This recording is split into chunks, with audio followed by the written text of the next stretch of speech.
Assalamualaikum warahmatullahi wabarakatuh. Bertemu lagi dengan saya, Herman Jambek.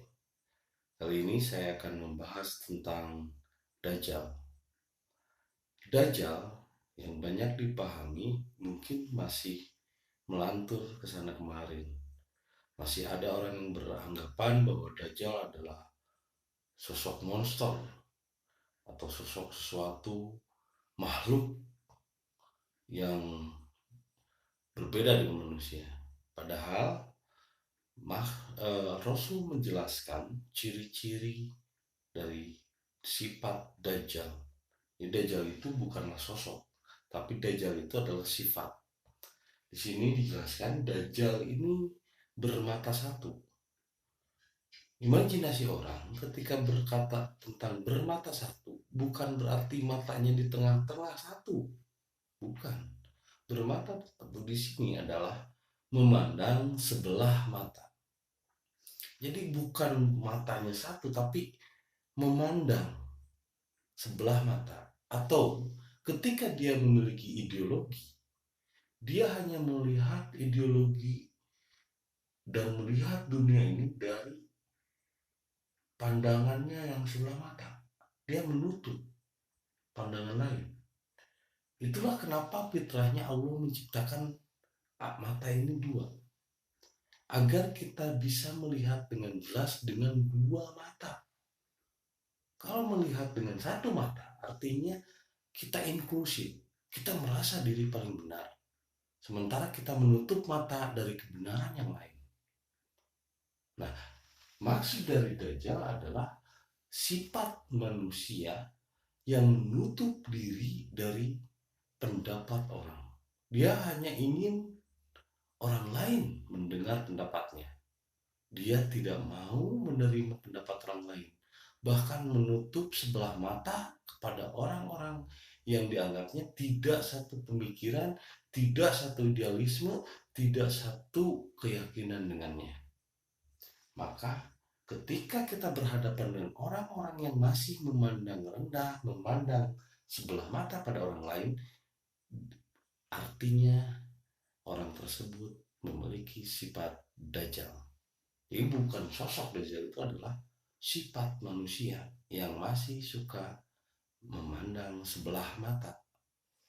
Kedua, Dajjal di jidatnya ada tulisan kufar. Bukan berarti di jidatnya ditulis pakai kaligrafi tulisan kufar, bukan. Atau memang dicap, ditato sama Allah ada tulisan kafar.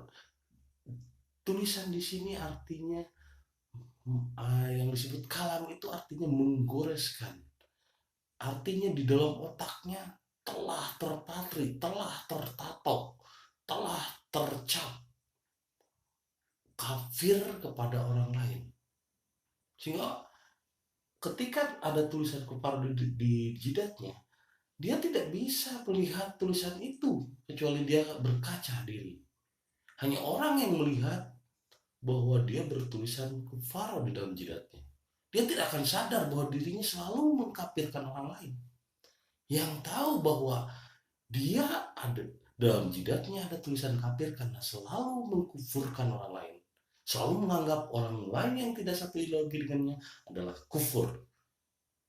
Yang tidak satu pemahaman dengan pemikirannya adalah kafir. Itulah Dajjal. Jadi Dajjal ini tidak sadar. Dia tidak tahu kalau di otaknya itu selalu mengkufurkan orang lain. Karena tulisan di jidat itu tidak akan dilihat kecuali dia berkaca. Dia hanya tahu dari orang lain, dan orang lain tahu betul bahwa sifatnya selalu mengkufurkan orang lain. Sifatnya selalu membenci, juga menghasut orang lain yang tidak satu pemikiran dengannya, dianggapnya kafir. Itulah Dajjal.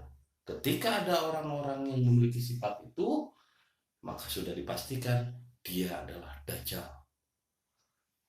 Ketika ada orang yang gemar menuduh kekufuran itu kepada orang lain, sedangkan dia melupakan kekufuran dirinya sendiri, maka dia adalah Dajjal. Ketiga, surga ada di tangan kanannya dan neraka ada di tangan kirinya. dia berbicara, dia berlantunkan ayat-ayat seolah surga itu hanya milik dirinya, hanya milik komunitasnya, hanya milik orang-orang yang seiman dengannya, hanya milik orang-orang yang satu idealisme dengannya. Sementara orang lain yang tidak seidealisme dengannya, ahli neraka. Dia dengan seenaknya menghakimi surga dan neraka, seolah-olah surga dan neraka itu miliknya, ada di tangannya. Dia yang maha mengadili surga dan neraka. Dia seolah-olah pemilik surga dan neraka. Dia bahkan berani menentukan surga dan neraka orang lain. Ketika beriman kepadanya, dianggap ahli surga. Ketika tidak beriman kepadanya, dianggap ahli neraka. Awas, ketika ada orang yang mengklaim surga dan neraka seolah miliknya, itulah Dajjal. 4, dia raksasa, dia besar. Sehingga dengan kenapa dia besar, dia raksasa? Karena dia selalu menganggap rendah orang lain. Dia menganggap dirinya paling hebat. Dia menganggap dirinya paling besar. Sehingga dia menganggap orang di luar golongannya, orang di luar pemikirannya, orang yang tidak satu idealisme dengannya adalah orang-orang rendah, orang-orang kecil. Dia orang besar dan dia raksasa di sini. Dia bermulut besar. Dia selalu mencaci, menebar fitnah, mencaci maki, menghasut, dolim, hasut kepada siapapun yang tidak seidealisme dengannya. Dia sangat besar mulutnya. Sehingga besar pula pengikutnya adalah dari orang-orang yang bodoh, dari orang-orang yang jahil, dari orang-orang yang mudah terhasut hatinya karena dalam hatinya sendiri penuh kedengkian, karena dalam hatinya sendiri penuh kebusukan. Orang-orang yang hatinya bersih tidak mudah dirasuki oleh fitnah Dajjal. Orang-orang yang pikirannya bersih tidak mudah dimasuki oleh fitnah-fitnah Dajjal. Dia menjadi besar dan diikuti banyak orang itu karena diikuti hanya orang-orang yang juga hatinya kotor dan pikirannya kotor, yang mudah dirasuki fitnah dan kebencian. 5, Dajjal ini katanya besar tapi kok pendek. Nah, artinya kalau dikorelasikan kepada bentuk, pada sosok, ini nggak pas. Karena bagaimana dikatakan besar tapi juga pendek. Padahal raksasa di sini adalah dia menganggap dirinya besar, tapi pendek di sini adalah bukan perawakannya, tapi akalnya. Pendek akal, pendek pemikiran. Ini seperti air comberan yang kecil, dangkal, dan sempit.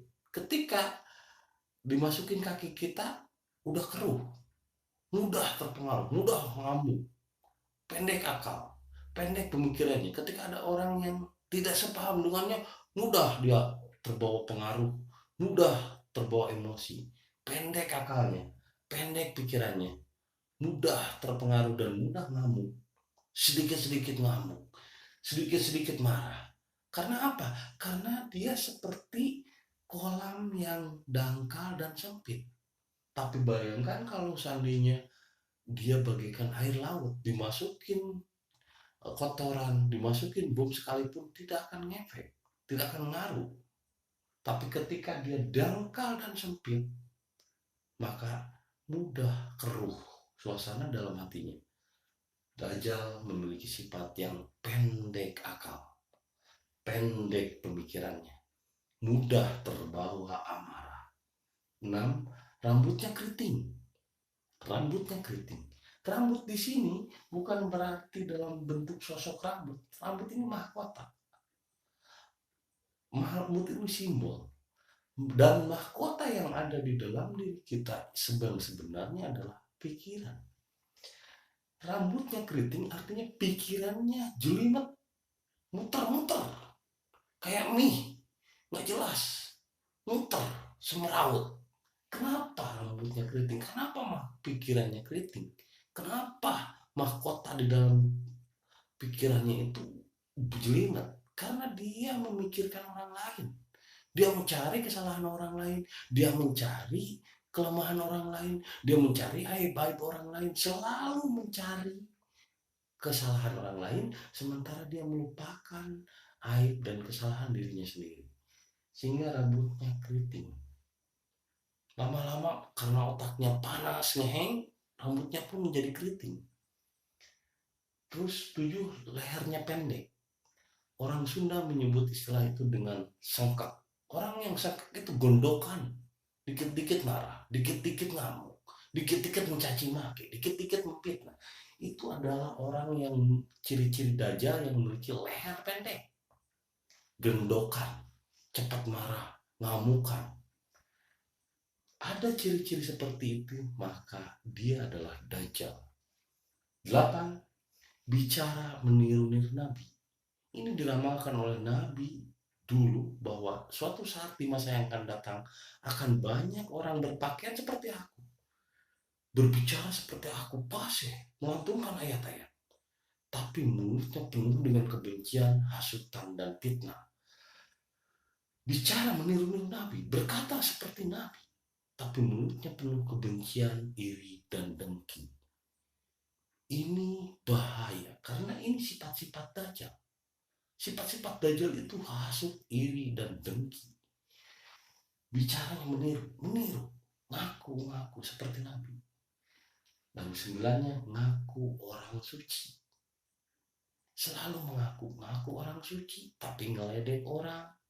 Ngaku orang suci, tapi nganjing-nganjingin orang. Padahal sifat yang sesungguhnya yang ada di dalam diri, ketika dirinya penuh dengan air yang jernih, di dalam dirinya ibarat sebuah air sumur yang jernih dan menyejukkan, maka kata yang keluar pun akan menyejukkan. Tapi ketika dia berdakwah dengan anjing, lu tolong, goblok, babi, sebetulnya apa yang diungkapkan keluar dirinya itu dia bukan menyalahkan siapapun, dia bukan mencela siapapun, dia sedang mencela dirinya sendiri. Dia sedang menggambarkan dirinya sendiri bahwa dirinya anjing, bahwa dirinya adalah babi, bahwa dirinya adalah tolol. Jadi dia seorang ketika mencela. Kenapa dulu orang-orang yang mencela Nabi, orang-orang yang menghina Nabi, tidak pernah Nabi tanggapi, tidak pernah Nabi balas. Semalas Nabi selalu senyum. Kenapa Nabi Muhammad tidak pernah sakit hati dengan orang-orang yang berkata kasar, dengan orang-orang yang memfitnahnya? Karena Nabi paham betul, orang yang berkata kasar, orang yang mengeluarkan kata-kata binatang, kata-kata kotor dari mulutnya, itu adalah gambaran dari dalam pribadinya. Ini cukup jelas bahwa Dajjal ini adalah orang-orang yang menganggap dirinya suci, orang-orang yang menganggap dirinya benar. Bahkan kalau dikatakan Firaun pun, apa sih Firaun dengan Musa itu kisahnya? Satu, hanya segelintir, hanya satu poin yang paling penting dari kisah Musa dengan Firaun, yaitu Firaun mengatakan ana robbakumul a'la, bahwa ketuhananku, cara beribadahku yang paling benar dibanding engkau. Engkau membawa sesuatu yang baru, sedangkan aku membawa tradisi yang lama yang sudah ada sejak dulu. Aku lebih dulu, ana robbakumul a'la, ketuhananku lebih benar. Begitupun Abu Jahal. Abu Jahal selalu bersumpah, demi Allah, apa yang kulakukan ini untuk kebaikan. Selalu begitu kepada Rasul. Artinya, bahwa ketika orang berkata, Allah berkata, Tuhanku paling benar, tidak berarti dia adalah orang benar. Karena kata-kata tidak jadi jaminan. Yang jadi jaminan itu adalah akhlak, perbuatan. Bahkan dakwah dengan perbuatan lebih baik daripada dakwah dengan lisan. Dakwah bil arkan khairun min dakwah bil lisan. Nah, artinya apa yang dikeluarkan kata-kata orang bisa menipu. Demi Allah, bersumpah, bahkan pada zaman Ali bin Abi Thalib Khulafaur Rasyidin, ada waktu itu Bani Muljam Muhammad Muljam ini adalah kaum Al-Gapiki yang membunuh Ali ketika Ali sholat subuh. Dibunuh karena berbeda pemikiran, berbeda madhab, berbeda cara berpikir, hanya karena berbeda idealisme, dibunuh Ali oleh Muljam. Padahal Muljam ini menggunakan lantunan ayat-ayat. Dia selalu mengucapkan Allahu Akbar, la ilaha illallah, selalu berzikir, hafal Al-Quran, tapi Al-Quran. Tapi kenapa pada akhirnya dia membunuh? Karena kalau dikatakan tentang hafalan ayat, kalau dikatakan tentang kehebatan dalam menghafal Quran, iblis itu lebih hebat. Iblis itu lebih pintar. Iblis itu lebih cerdas.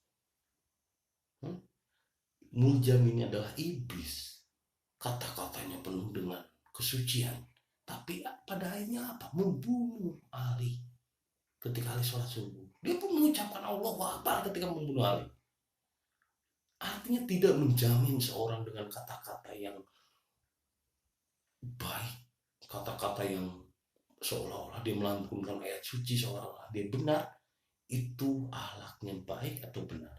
Karena jelas Dajjal telah merajalela. Karena jelas Dajjal, fitnah-fitnahnya telah merasuk ke dalam diri kita semua. Bukan hanya kalian, bukan hanya siapapun yang saya tuduhkan, bukan, tapi termasuk diri saya sendiri. Karena ini bukan untuk siapapun, ini untuk semua manusia. Saya tidak menuduh si A, si B, si C, tidak. Ini untuk kita semua. Sifat ini, hindari sifat ini. Janganlah kau memandang sebelah mata pada orang lain. Jangan suka mengkufurkan orang lain. Jangan menganggap surga dan neraka ada di tanganmu. Jangan merasa raksasa dan besar sendiri, menganggap rendah orang lain, menganggap kecil orang lain. Jangan memiliki pemikiran pendek yang mudah emosi. Jangan pikiran jelimet selalu memikirkan kesalahan orang lain. Jangan memiliki leher pendek yang gondokan dan suka marahan. Bicara jangan terlalu banyak meniru-niru. Seperti Nabi ternyata perbuatan jauh dari akhlak yang dicontohkan Rasul. Dan jangan pernah mengaku-ngaku orang suci. Kan terus terang, saya adalah manusia biasa. Saya di sini bukan untuk mengajarkan, tapi kita sama-sama belajar. Karena saya pun masih belajar. Saya hanya manusia biasa. Saya ingin belajar menjadi manusia biasa. Saya bukan untuk menjadi wakil Tuhan, bukan untuk menjadi orang suci, apalagi menjadi malaikat dan menjadi Allah. Itu jauh dari itu. Saya hanya ingin menjadi manusia biasa, dan saya hanya menyampaikan satu ayat dengan ayat. Hanya walaupun satu ayat saya sampaikan demi kebaikan kita semua. Semoga apa yang sampaikan saya ini bisa bermanfaat. Terima kasih. Assalamualaikum warahmatullahi wabarakatuh.